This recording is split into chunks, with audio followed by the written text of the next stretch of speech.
Bonjour à tous. Bon Hachem, je suis content de vous retrouver encore une fois pour ce shiur sur le Chaim Akadosh Parashat Vayishev. Et avant de commencer ce shiur, je dois exprimer ma joie et ma gratitude envers Akadosh Baruch Hu que j'ai réussi, dans l'œuvre que j'ai entrepris il y a quelques années déjà, de sortir un livre sur les écrits du Chaim Akadosh en hébreu uniquement pour l'instant. Il est en cours de traduction. C'est un travail qui m'a pris quelques années grâce à Dieu. Et aujourd'hui, je suis heureux de présenter à mon public et à beaucoup de communautés dans le monde entier mon nouveau livre qui est intitulé Pnine Or HaChaim. Voilà, si Dieu veut, il vient de sortir, il va être en librairie dans les jours qui viennent. Et Bezrat Hashem, les gens pourront profiter des écrits du Or HaChaim sur la Torah, sur la table de Shabbat, en famille. Et si Dieu veut, je suis sûr que ça sera une grande Zikuy Rabim, ça sera une grande propagation de la Torah du Chaim Akadosh dans le monde. Et en attendant, nous on continue notre shiur sur le Chaim Parashat Vayishev. Vayishev Yaakov be'eretz megurei aviv be'eretz Kenaan. Ele toldot Yaakov Yosef Ben 17 שנה היה רואה את צאן, את אחיו בצאן, והוא נער את בני בלעה ואת בני זלפה. Alors la paracha, les deux premiers psukim, les deux premiers versets de la paracha, commencent en nous disant comme ça. Vayeshev Yaakov. Yaakov s'est assis. Vayeshev Yaakov, on ne va pas traduire littéralement. Vayeshev Yaakov dans le sens, Yaakov s'est installé dans la terre de ses pères, en Eretz Kenaan. Effectivement, il faut se souvenir des événements précédents qui ont précédé la paracha, dans cette paracha, et depuis que Esav a poursuivi son frère Yaakov. À cause de ça, il est parti de chez ses parents. Pendant 17 ans, il a été obligé de se séparer de son père, de sa famille. Il a vécu chez Lavan. Et là-bas, il a été trompé par Lavan, puisque au lieu de lui donner Rachel en épouse, il lui a donné Léa. Et ainsi, Lavan l'a trompé dans son travail, dans le salaire pour lequel il travaillait. Maintes et maintes fois, il changeait son salaire en permanence. C'est ce que l'on appelle en français de l'escroquerie. Mais Yaakov à chaque fois s'en est remis. Ensuite, il devait rencontrer Esav, qui pensait rien qu'une chose, à le tuer. Et comme ça, Yaakov a donné naissance aux 12 tribus. Après toutes ces pérégrinations, comme on dit chez nous, Yaakov a eu l'histoire de Dina, sa fille qui a été capturée par Shrem, comme on l'a expliqué la semaine dernière. Et Yaakov Avinu, après toutes ces histoires, alors la Gemara nous dit, Vayeshev Yaakov, Yaakov s'est assis en terre de Kenaan. Il est assis dans la terre de son père. Qu'est-ce que ça veut dire il s'est assis? La Gemara nous dit, Bikesh Yaakov la shevet beshalva. Yaakov Avinu a voulu s'asseoir en paix, a voulu avoir une vie un peu plus paisible, un peu plus tranquille. Vayeshev Yaakov be'eretz megurei aviv. Yaakov s'est assis dans la terre de ses pères. Ça veut dire, il a voulu un peu respirer le calme. Vous savez, avec toutes les histoires qu'il a eues avec Esav depuis la naissance, la poursuite de Esav qui a voulu le tuer, Éléphaz a voulu le tuer, Lavan qui l'a trompé, loin de sa famille pendant 21 ans, trompé par Lavan dans le travail, par ses femmes, puisqu'il a donné Léa au lieu de Rachel. Ensuite, l'histoire de Dina qui a été capturée par Shrem ben Hamor. Alors Yaakov Avinu a voulu avoir un petit peu de tranquillité. Il s'est dit, je suis arrivé à un certain âge que maintenant j'ai un peu besoin de tranquillité. Et tout le monde peut comprendre ça. Nous déjà, à peine on a 20 ans, déjà on demande, on aimerait tout avoir déjà facilement, la belle vie, tout est simple, tout est beau. Mais Yaakov Avinu, c'est pas à 20 ans qu'il a demandé ça, c'est à l'âge de 100 ans, quand il était arrivé en âge bien avancé, plus que 100 ans, 120 ans il devait avoir, 110 ans. Ainsi Yaakov Avinu a décidé qu'il aurait voulu avoir un peu de calme, vivre une vie paisible, rentrer chez lui le soir, être tranquille, sa femme qui l'attend, ses enfants, pouvoir étudier la Torah en tranquillité. Vayeshev Yaakov be'eretz megorei aviv. La Gemara nous dit tout de suite, Bikesh lashevet beshalva, il a voulu s'asseoir en paix, Kaf tsar alav rogzo shel Yosef. Alors, tout de suite, il a commencé pour lui un nouvel épisode, un nouveau drame dans la famille. L'histoire de Yosef Hatzadik. Yosef était l'enfant qu'il désirait depuis qu'il voulait se marier avec Rachel. Yosef, c'était la continuation de Yaakov Avinu.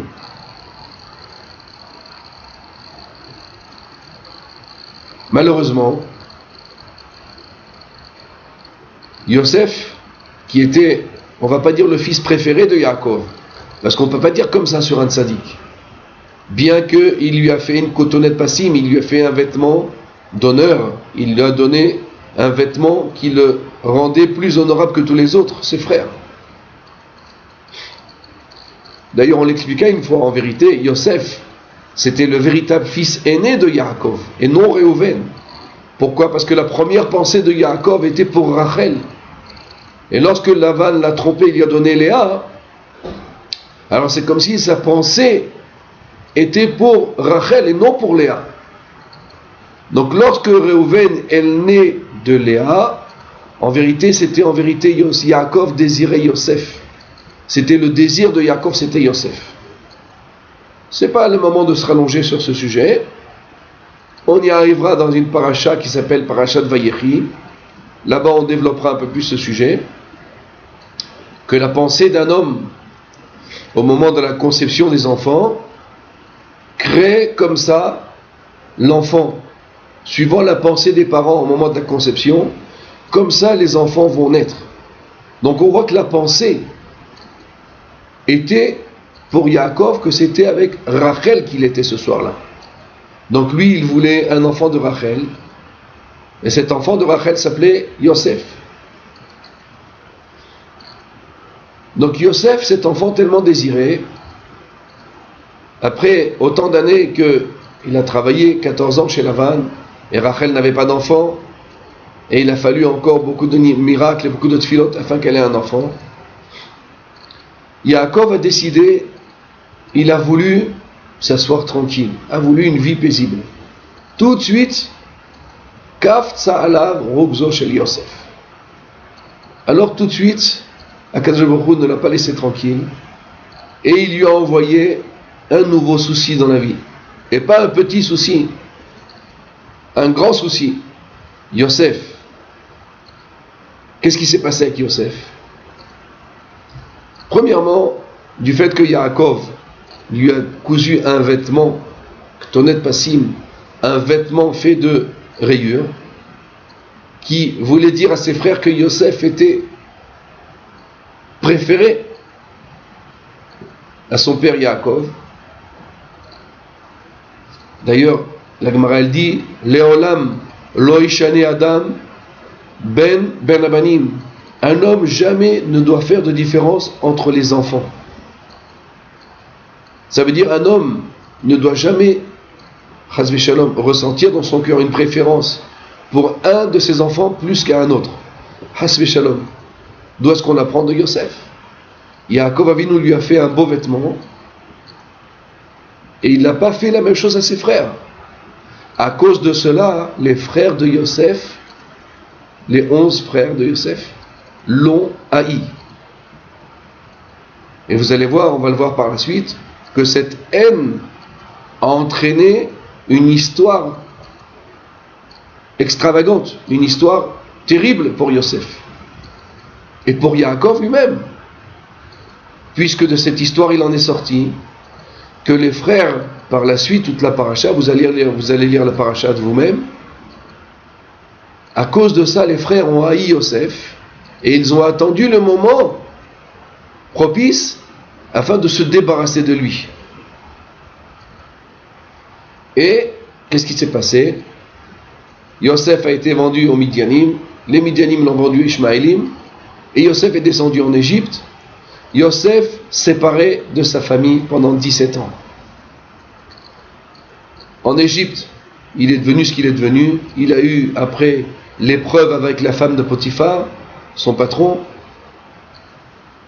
qui faisait tout pour essayer de le séduire. Et il a été en prison pendant 14 ans. Après qu'il soit parti en prison. Alors Yosef a interprété les rêves du maître des échansons et du maître des boissons et du manger, je ne sais pas comment dire en français, c'est pas grave. En tous les cas, Yosef a eu une vie difficile. 17 ans de vie compliquée, loin de sa famille. Yaakov aussi, séparé de son fils préféré, entre parenthèses, entre guillemets. Donc de là, la Gemara nous dit, Vayeshev Yaakov, du fait que Yaakov a voulu s'asseoir tranquille, avoir leur vie paisible, alors Dieu lui a envoyé une nouvelle épreuve, celle de Yosef. Yosef, capturé, haï par ses frères, vendu par ses frères. Et lui, Yaakov, pensait que Yosef a été tué par une bête sauvage. Donc Yaakov était sûr que Yosef était mort. La souffrance de Yaakov était encore plus grande. Ce fils qui était tellement attendu, voici qu'il a disparu atrocement, mangé par une bête sauvage. Or Chaim HaKadosh dit une phrase qui est très forte et très remarquable. Alors il dit Or Chaim HaKadosh, du fait que Yosef a désiré vivre tranquille, alors le passouk d'après, le verset d'après nous dit Ele toldot Yaakov Yosef ben 17 shana. Voici qu'est-ce qu'il en est descendu de Yaakov et de son désir d'être tranquille. Ele toldot Yaakov. Quel est le résultat de ce désir de Yaakov de vivre tranquille? Yosef ben 17 shana. Yosef qui avait 17 ans et toute la suite de la paracha, haï par ses frères, vendu par ses frères, en Égypte, en prison, et ainsi de suite, et toute l'histoire qu'on connaît de Yosef. Or, Chaim HaKadosh nous dit une phrase très forte, que chacun doit réfléchir sur ce qu'il vient de dire, ce qu'il va nous dire là maintenant. Or, Chaim nous dit quels sont les toldot de Yaakov? Yosef ben 17. Ça veut dire, il nous dit, ça veut dire que Yaakov a entraîné par son désir d'être tranquille tout ce qu'il a arrivé à Yosef Hatzadik. Tout ce qu'il a traversé Yosef, c'était à cause d'une chose. Parce que Yaakov a désiré rester tranquille. Il a voulu avoir une vie tranquille. Qui a Adam, écoutez cette phrase du Rachaim. Qui a Adam, gorel le'atzmo et kol asher tavona alav. Un homme entraîne sur lui tout ce qui vient sur lui. Ça veut dire, ce qu'un homme lui arrive, c'est lui qui s'est entraîné ces choses-là. Ça veut dire des choses apparemment qui ne sont pas très bonnes. C'est l'homme lui-même qui s'est entraîné cette chose-là sur lui. Pourquoi? Il dit Rachaim, qui en davar ra ba me'adon akol. Il n'existe pas du mal qui descend d'Hachem. Hachem est la source du bien uniquement.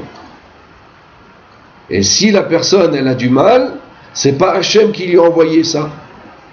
C'est la personne elle-même qui se l'est occasionnée. Comme on verra par la suite, je vais vous donner quelques exemples.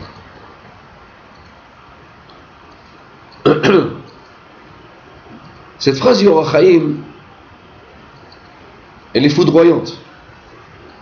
Parce que ça veut dire comme ça. Ça veut dire qu'un homme ne peut jamais venir se plaindre envers Hachem. Pourquoi j'ai ça et pourquoi j'ai ça?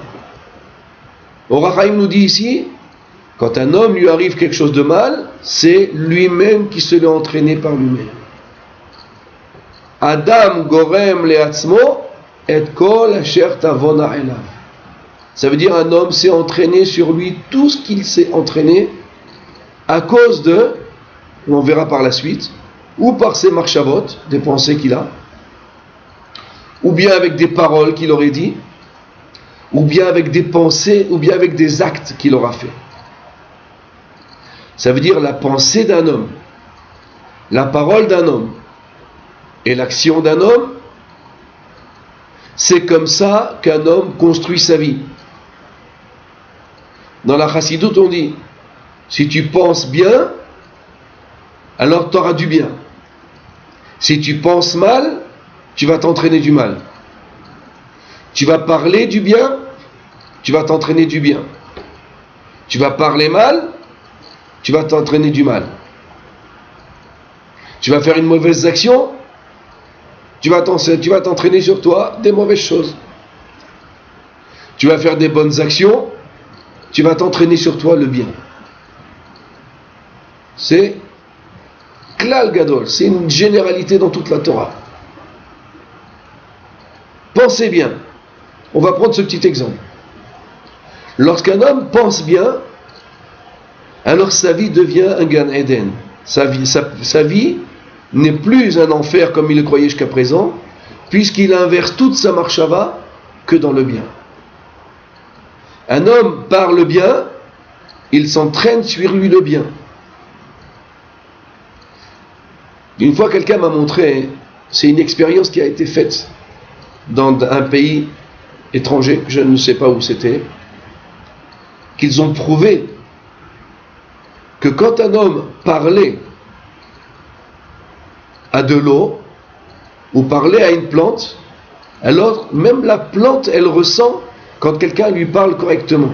C'est-à-dire la parole d'un homme influe sur tout ce qui est autour de lui. Si un homme sait dire des louanges, il sort des bonnes choses de sa bouche.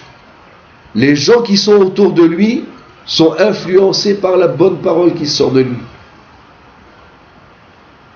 Si au contraire, un homme dit des paroles méchantes, alors ça entraîne des mauvaises choses sur lui et les choses qui sont autour de lui. C'est ce qui s'est passé avec Yosef, avec Yaakov. Yaakov a eu une pensée. Au fond de lui, il s'est dit, ça y est, je suis arrivé à un âge où maintenant j'ai besoin de tranquillité. Akadosh Baruch Hu, il dit, vous les tzadikim, ça ne vous suffit pas ce que vous allez recevoir à 120 ans, que vous allez recevoir 310 mondes de récompense, des mondes spirituels. Le bienfait spirituel, le bienfait éternel, vous allez recevoir à 120 ans. Vous voulez aussi avoir la tranquillité dans ce monde-là? Alors Akadosh Baruch Hu, il a dit à Yaakov Avinu, tu as voulu être tranquille, je vais t'envoyer une difficulté, celle de Yosef. On ne doit pas chercher à être tranquille, ce n'est pas notre but. Notre but, c'est d'essayer de s'annuler à la volonté d'Hachem et de se dire en permanence, ce que Dieu ait fait pour moi, c'est ce qu'il y a de mieux au monde. Il ne peut pas y avoir mieux au monde que ce que Dieu ait fait pour moi. Je ne désire rien d'autre que ce que toi tu veux à Akadosh Baruch Hu. Cette phrase du Yor HaChaim nous dit que lorsqu'un homme, par ses actions, par sa parole, par sa pensée, il s'attire sur lui les choses qui vont lui arriver. D'ailleurs, la Gemara nous dit, Brit Kruta Sfataim. Dieu a fait une alliance avec la bouche d'un homme. Ce qu'un homme il sort de sa bouche, comme ça se réalise. Si un homme se maudit, que Dieu préserve, alors Béhémet, il va attirer sur lui la malédiction. Si un homme se bénit ou bien bénit les gens qui l'entourent, alors la bénédiction qui va résider autour de lui. Ça, c'est la force de la parole. Mais on voit de Yaakov Avinu plus que la parole. La pensée. Un homme, par la pensée qu'il a, il va s'entraîner la chose sur lui-même. Ça, c'est ce qu'on voit ici. D'ailleurs, je vais vous donner quelques exemples. Voilà, j'ai pris un exemple. Sefer Amidot, Rabbi Nathan, de Rabbi Nachman, excusez-moi. Rabbi Nachman de Breslev, il donne un exemple comme ça. Par le mensonge, lorsqu'un homme ment, dans le Sefer Amidot, dans ce que l'on appelle Chelek, Gneva avec Zela. Un homme qui ment entraîne que des voleurs viennent chez lui, par le mensonge.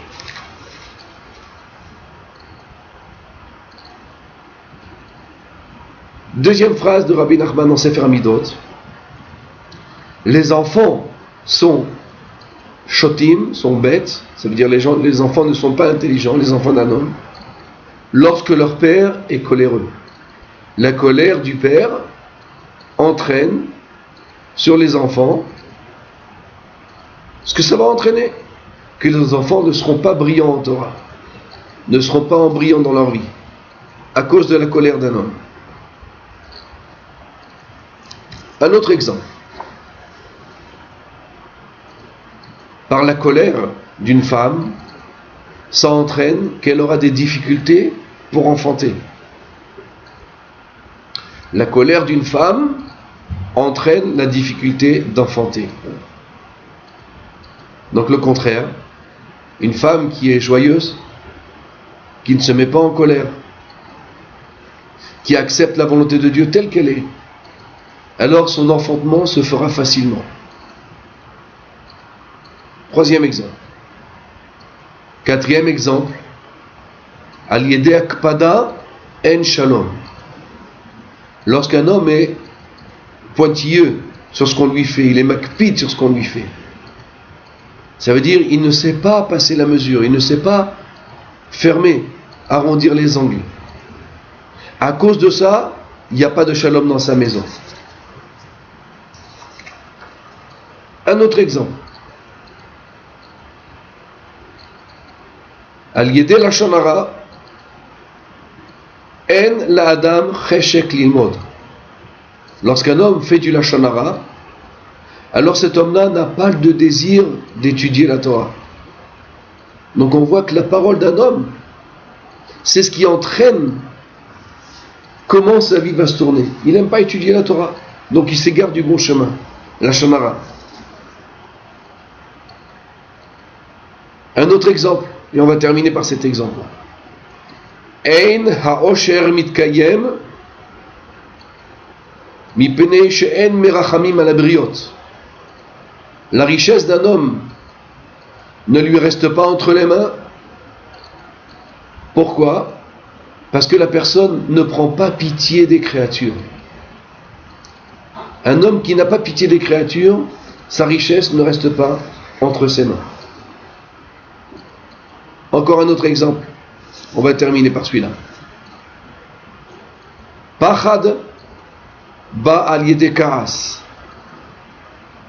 La peur, quand un homme a peur, quelle est la racine de ce mal? D'où ça vient la peur d'un homme? Al yedei kaas. Lorsqu'un homme se met en colère. Un homme se met en colère, la peur s'attaque à lui. Je pourrais vous donner encore des centaines d'exemples. Beaucoup d'exemples qui sont marqués dans les livres saints. Mais pour aujourd'hui, ça va suffire. En tous les cas, ce que veut nous dire le Or HaChaim HaKadosh, c'est qu'un homme doit savoir qu'il est responsable de ses actes. Suivant comment un homme se comporte, comme ça sa vie va se dérouler. Comme on vient de le dire dans Sefer Amidot. D'ailleurs, on peut voir ça encore dans la Parashat HaShavua. C'est que lorsque Yosef HaTzadik a été haï par ses frères, donc ils ont décidé de se débarrasser de lui. Alors, les frères de Yosef ont dit, comment est-ce qu'on va se débarrasser de lui? Ils ont décidé de le tuer. Mais Réhouven leur a dit, si on va le tuer, comment on va savoir pourquoi, s'il était responsable? Parce que, avant de continuer, les frères ont décidé de tuer Yosef. Alors le Rahaim Akadosh demande, de quel droit tuer un homme? De quel droit les frères de Yosef ont décidé de le tuer?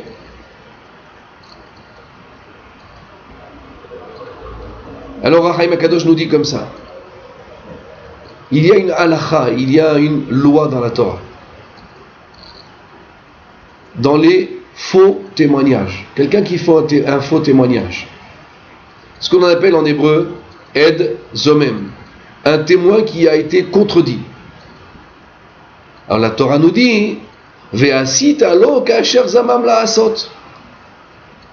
Si quelqu'un par un témoignage a voulu entraîner telle et telle chose, et après on s'est rendu compte que ce témoignage il était faux, alors si par son témoignage il aurait entraîné la mort de quelqu'un, et après on s'est rendu compte qu'il était faux, alors tout s'inverse contre lui. Ce qu'il aurait voulu faire à l'autre, c'est lui qui va se sentir coupable de ça, et il va être coupable de mort. Et les exemples sont comme ça nombreux dans beaucoup de choses. Ainsi, les frères de Yosef ont décidé. Yosef Hatzadik, pourquoi est-ce qu'il a été haï par ses frères? Parce qu'il ramenait du lashon hara. Il faisait du lashon hara sur ses frères. Qu'ils mangeaient Ever Minachai, qu'ils allaient avec des femmes interdites, Ever Minachai, qu'ils allaient avec des femmes interdites. Et Yosef allait ramener cette chose-là à son père. Yosef allait rapporter toutes ces choses-là à son père. Donc là, lorsque Yosef allait ramener ça à son père, c'est comme s'il faisait un témoignage contre ses frères. Et à l'époque, un goy, parce que c'était avant le Matan Torah, un homme qui mangeait quelque chose de pas kasher était chayav mita. Ça veut dire il était coupable de mort.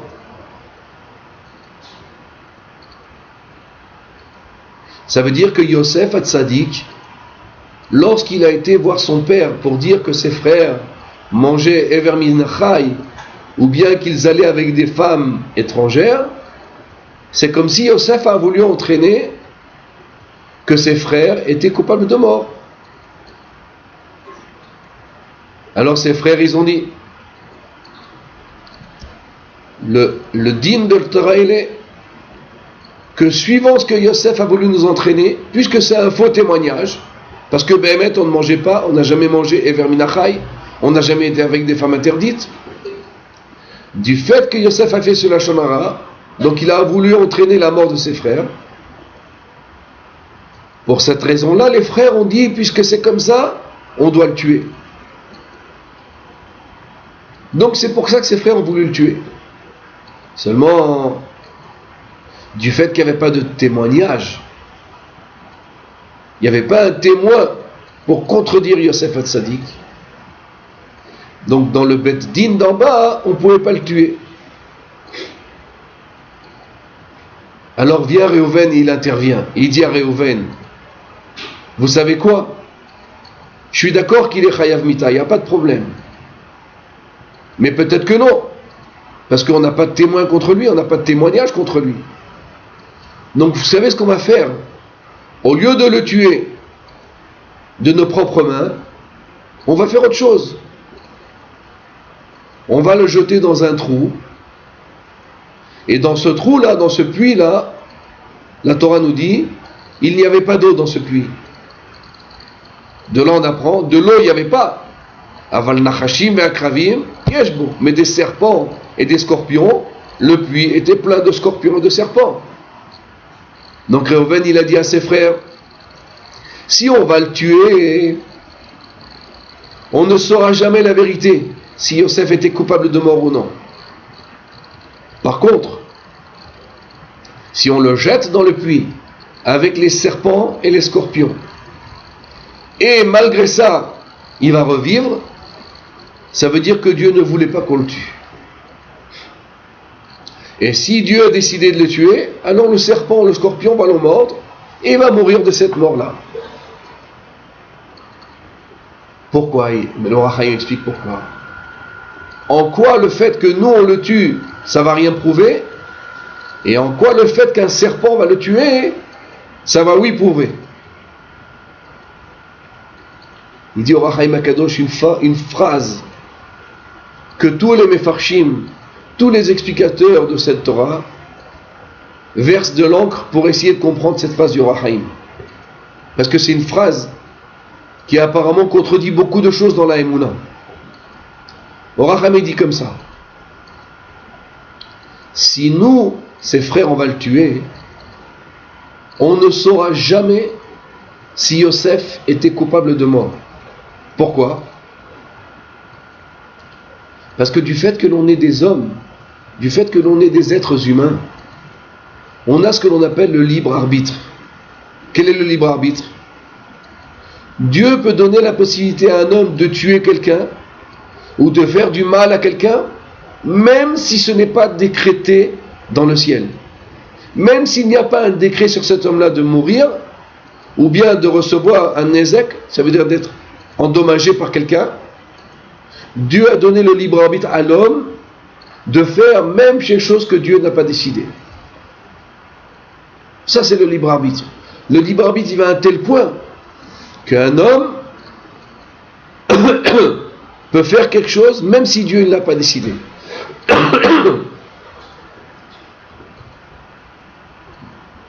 Par contre, un serpent, un scorpion, un chien, un lion, si Dieu n'a pas décidé que cet homme-là est coupable de mort, le scorpion, le serpent, le lion, tout ce que vous voulez, ne pourra rien faire contre cet homme-là. Pourquoi? Parce qu'un animal n'a pas de libre arbitre. L'animal ne fait que ce que Dieu lui dit de faire. Il n'y a pas de libre arbitre dans l'animal. C'est pour ça, a dit Réhouven, si on le tue, nous, on ne saura jamais la vérité. Par contre, si on le jette dans le puits avec les scorpions et les serpents et les bêtes sauvages, et il va être tué là-bas, ça veut dire que Mina Shamaim, Yosef devait être tué. Par contre, s'il ne va pas être tué, il va revivre de ça, ça veut dire que Yosef est un tzaddik et il va être sauvé de cela. Et effectivement, la Torah témoigne sur Réhouven que Réhouven a sauvé Yosef un tzaddik. Réhouven a sauvé Yosef. Pourquoi? Parce que le libre arbitre, un homme a son libre arbitre dans tout. C'est pour ça, pour en revenir à notre sujet à nous, si un homme a un libre arbitre, ça veut dire qu'un homme, suivant ce qu'il décide, la décision d'un homme qu'il va prendre, il faut qu'il comprenne la grandeur de la responsabilité. Un homme désire déménager dans un autre endroit. Il faut qu'il pèse très clairement, très nettement, très solennellement, est-ce que je dois déménager ou non? Parce que si je ne dois pas déménager et je le fais quand même, peut-être je vais déstabiliser ma famille, peut-être je vais entraîner du mal sur moi. Donc un homme, il doit peser ses chemins.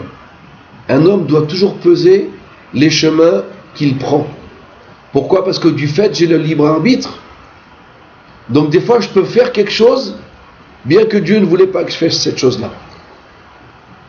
Donc on ne peut pas remettre tout sur le compte d'Akadosh Baruch Hu. Ce n'est pas Dieu qui décide tout pour l'homme. L'homme a sa part de libre arbitre, donc a sa part de décision dans ce qu'il va faire. Maintenant,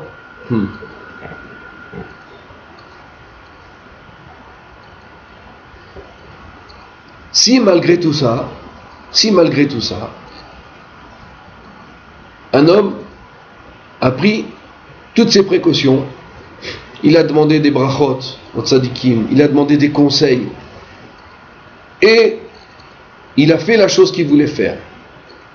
Et de cette chose-là, il n'en est pas sorti du bien, apparemment. Alors il dit, l'Or HaChaim HaKadosh, quand Yosef Hatzadik il a été pris par ses frères et été vendu, il a été jeté dans le puits, alors il y a une grande question. Il y a une grande question qui se pose.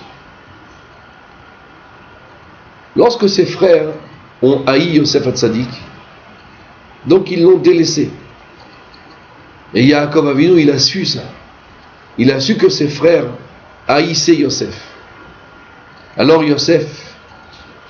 Yaakov, excusez-moi, a envoyé son fils Yosef.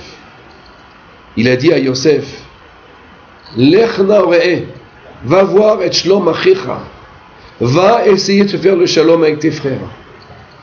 Va faire le shalom avec tes frères.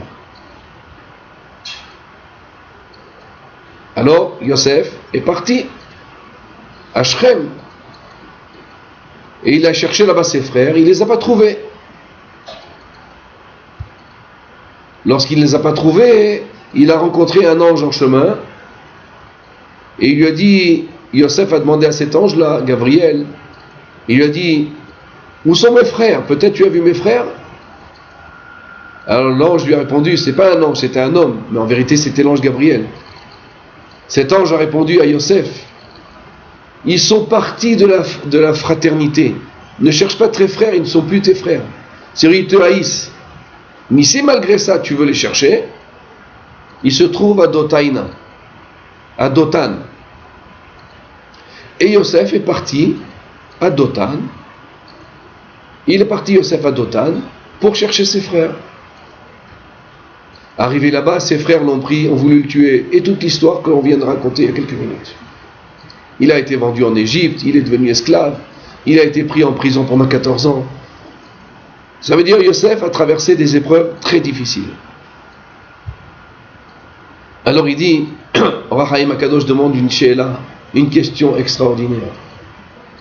Yaakov Avinu savait pertinemment que ses frères haïssaient Yosef. Donc si tu savais que les frères de Yosef le haïssent, donc ça veut dire qu'il y avait un danger qui était sur la tête de Yosef Hatzadik. Quel danger? Que ses frères vont le tuer parce qu'ils le haïssent. Donc comment toi, Yaakov Avinu, tu as envoyé ton fils dans un endroit dangereux? C'est comme par exemple quelqu'un, il prend sur lui de rentrer dans un endroit dangereux. Tout le monde sait que cet endroit il est dangereux, et là-bas un homme peut se faire agresser, peut se faire tuer. Donc pourquoi l'avoir fait? Alors il dit, Or HaChaim HaKadosh, il répond, très belle réponse. Il dit parce que Yaakov Avinu, il a envoyé Yosef, ce qu'on appelle Shlichut Mitzvah. Il l'a envoyé faire une mitzvah. Va faire la mitzvah que ton père te demande. Tu es mon shaliach mitzvah. C'est quoi shaliach mitzvah? Par exemple, quelqu'un, et tu envoies quelqu'un donner tzedaka à un pauvre. Tu le prends, tu lui dis, je t'en prie, j'ai 1000 shekels. Quand tu arrives en Israël, tu les donnes à un pauvre là-bas. Cet homme-là est un shaliach mitzvah. Ça veut dire c'est un envoyé pour une mitzvah bien particulière. En chemin, l'avion s'est écrasé et il est parti de ce monde. Alors une she'ela extraordinaire. Shaliach mitzvah enam nizokim. La mitzvah et protège un homme. C'est un grand klal. La mitzvah protège un homme. Donc même si l'avion explose, cet homme-là sera sauvé. Pourquoi? Parce que du fait qu'il a été envoyé pour une mitzvah, il ne pourra rien lui arriver. C'est une promesse de la Torah. Shaliach mitzvah enam nizukim. D'où est-ce qu'on apprend? Ça serait long à expliquer maintenant. Dans Masechet Psachim, dans la Bdikat Hametz, il y a un trou qui est entre un homme, entre un juif et un goy. Et là-bas se trouve peut-être du Hametz. Alors là-bas on dit que si tu vas faire la Bdikat Hametz, le goy va te soupçonner de faire Avodah Zarah, va te soupçonner de faire de la sorcellerie, il risque de t'accuser et de faire ce que tu veux. Shaliach mitzvah enam nezukim. Du fait que tu fais la mitzvah d'Akadosh Baruch Hu, il t'arrivera rien. Alors Yaakov Avinu savait pertinemment que son fils était haï par ses frères. Alors pourquoi tu l'as envoyé? Parce qu'il est shaliach de son père pour une mitzvah. Va faire le shalom avec tes frères. Du fait que Yosef est shaliach pour faire shalom avec ses frères, il ne lui arrivera rien, il sera protégé. Ah, bien que c'est sûr qu'il le haïsse, la mitzvah protège l'homme. Yaakov Avinu prend ses précautions plus que ça. Il nous dit Ve'ashivani davar. Le pasuk nous dit dans le verset numéro 13, tu vas aller voir tes frères et tu vas me ramener leur réponse. Tu vas me dire ce qu'ils t'ont dit. Ça veut dire Dieu, Yaakov, a demandé à Yosef de faire la mitzvah à l'aller et au retour. Ça veut dire Yosef va être protégé aussi bien à l'aller qu'au retour. Shaliach mitzvah, il ne lui arrivera rien, ni en partant, puisqu'il fait la volonté de son père, ni en revenant, puisqu'il doit rendre la réponse à son père. Shaliach mitzvah, des deux côtés.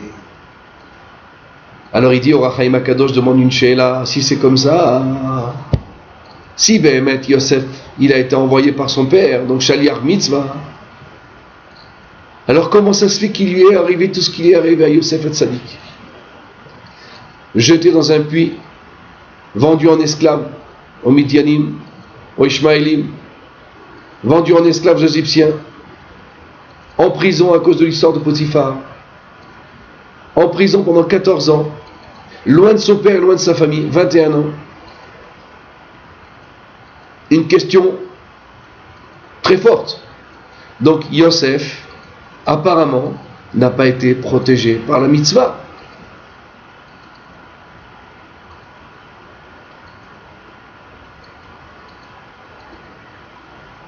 Or HaChaim HaKadosh, Rabbi Chaim ben Attar, répond comme ça.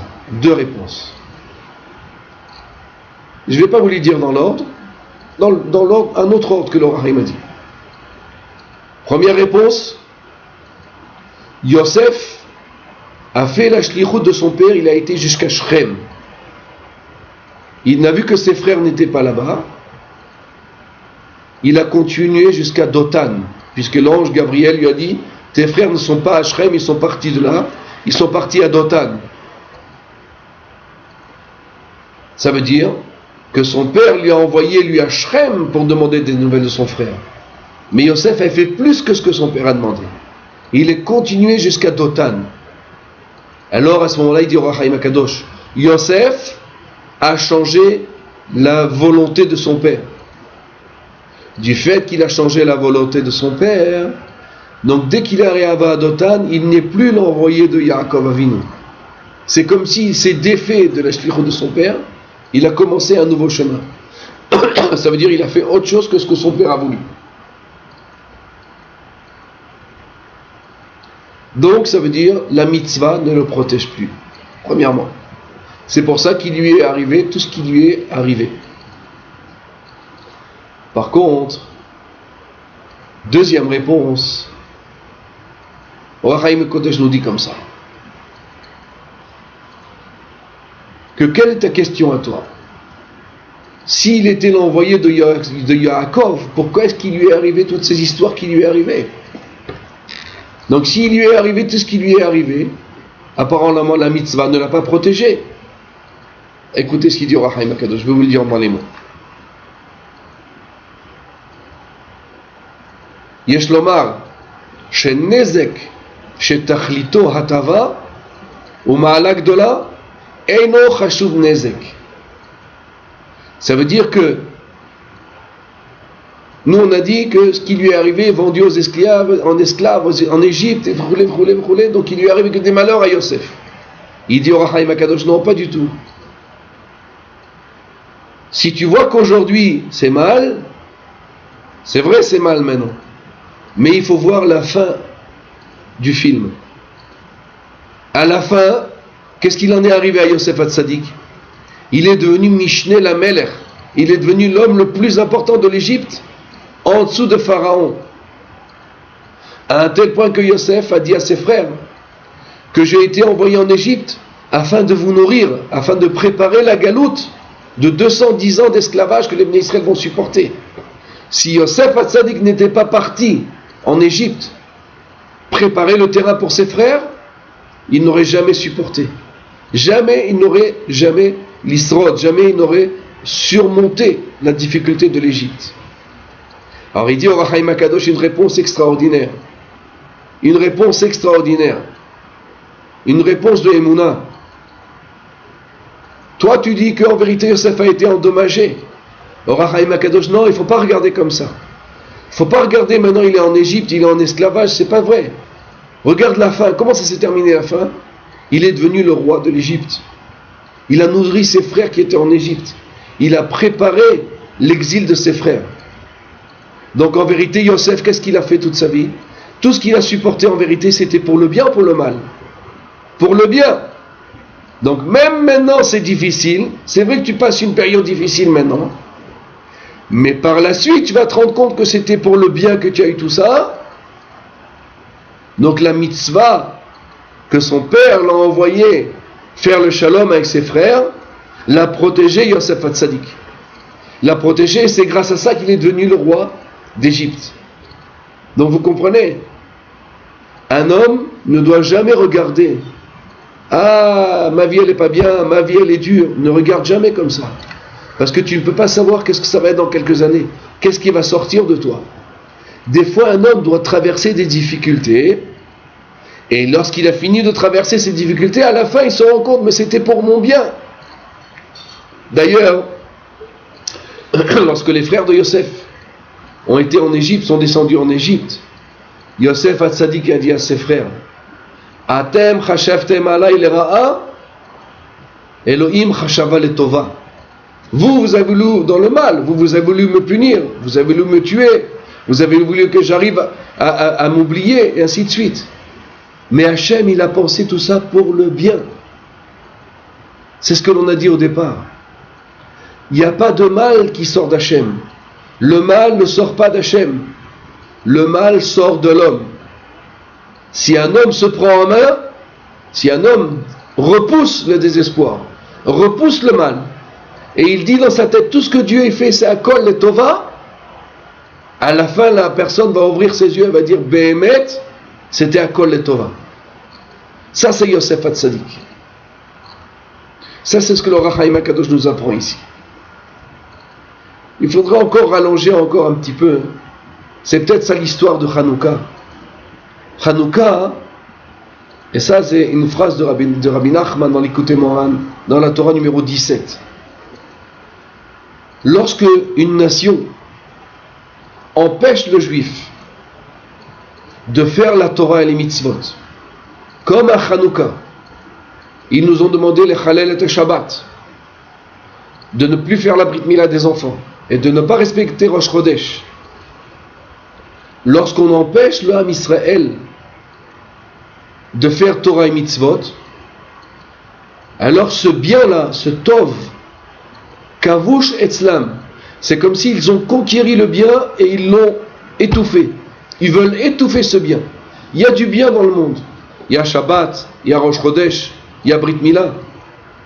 Et les Goïms veulent nous empêcher de faire Torah et mitzvot. Alors il dit Rabbi Nachman dans la Torah 17. Alors ce bien-là ne laisse pas les Goïms tranquilles. Il ne les laisse pas tranquilles. Ce bien, au bout d'un moment, se révolte, et bien, sauf qu'est-ce qu'il en sort de là? Des convertis. Les gens se convertissent à la Torah. Pourquoi? Parce que le bien se réveille un jour. Le bien qui était caché pendant des années dans un peuple se réveille et leur dit, mais enfin, regardez la grandeur de la Torah, regardez la grandeur du Ham Israël. Et les gens viennent et se convertissent. Et deviennent des convertis et se convertissent à la religion juive. La même chose, le Ham Israël en Égypte a supporté des souffrances, et on a voulu tuer les bébés, et ainsi de suite. Le Ham Israël est né de là-bas. Le Ham Israël est né de ce genre de choses. Parce que le bien, on ne peut pas l'enlever du monde.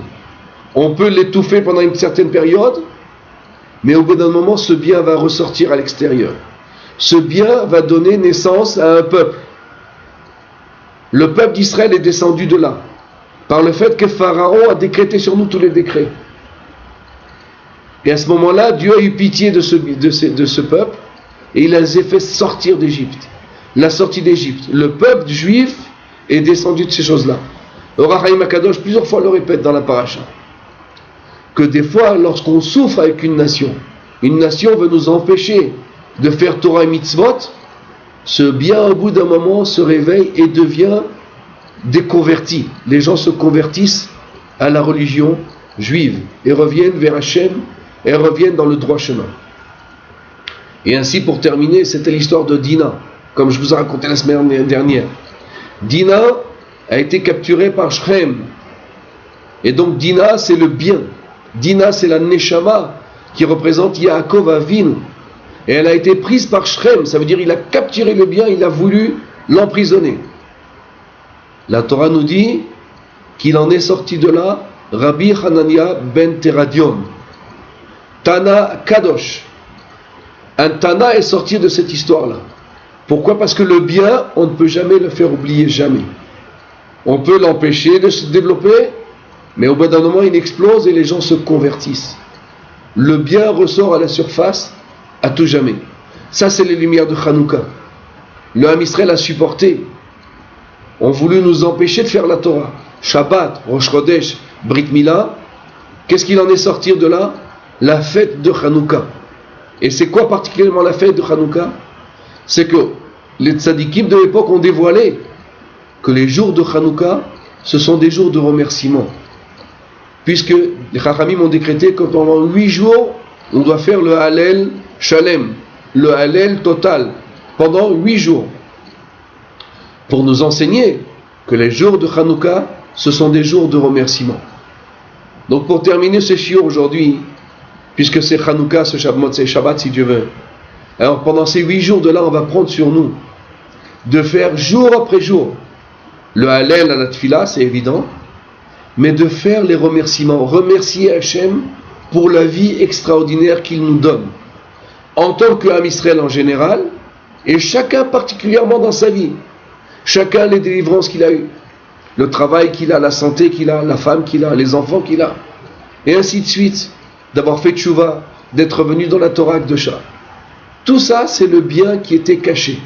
Et Hanouka nous a fait sortir ce bien, que le véritable judaïsme, c'est lorsque quelqu'un sait remercier Hachem. Voilà, je voulais vous quitter sur cette parole.